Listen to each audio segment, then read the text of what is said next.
નમસ્કાર ખેડૂત મિત્રો, મોબા ઓટો સ્ટેરિંગ માસ 2000 અને માસ 3000માં ઓટોમેટિક યુટર્ન કઈ રીતે ચલાવવો. તો તમારે ડાબી બાજુ બીજું ઓપ્શન દબાય છે, ત્યાં દબાઈ અને અહીંયા પાથ પ્લાનિંગ ઉપર ટચ કરવાનું.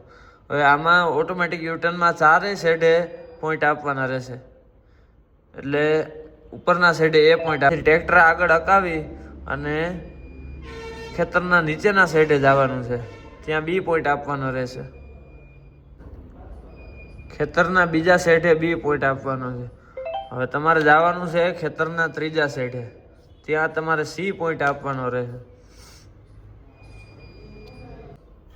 હવે ખેતરના ત્રીજા પોઈન્ટે સી પોઈન્ટ આપવાનો છે. હવે તમારે જવાનું છે ખેતરના ચોથા સાઈડે, જ્યાં ચોથો પોઈન્ટ આપવાનો રહેશે. હવે ખેતરના ચોથા પોઈન્ટ ઉપર ડી પોઈન્ટ આપવાનો રહેશે. હવે અહીંયા તમારે તમારા ખેતરનું નામ, માનો કે મહેશભાઈ હોય તો અહીંયા લખવાનું છે મહેશભાઈ.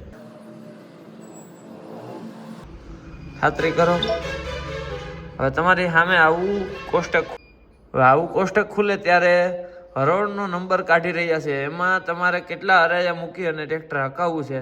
તો હું અહીં એક્ઝામ્પલ તરીકે નાખીશ 7 કે 7મે પાટલે ટ્રેક્ટર યુટર્નમાં વળી જવું જોઈએ એમ. ખાતરી કરો. સફળ થઈ ગયો. હવે બેક મારવાનું છે અને આ આપણા ખેતરની આખી ઓટોમેટિક યુટર્નની ડિઝાઇન પડી ગઈ છે. હવે તમારે ખેતરના એ પોઈન્ટ ઉપર જવાનું છે. હવે ખેતરના એ પોઈન્ટ ઉપર આવી અને એ પોઈન્ટ જ્યાં આપ્યો હોય ત્યાં ટ્રેક્ટર રાખી અને ઓટોમાં દબાવી દેવાનું, એટલે તમારે એ પોઈન્ટથી ઓટોમેટિક યુટર્ન ચાલુ થઈ જશે.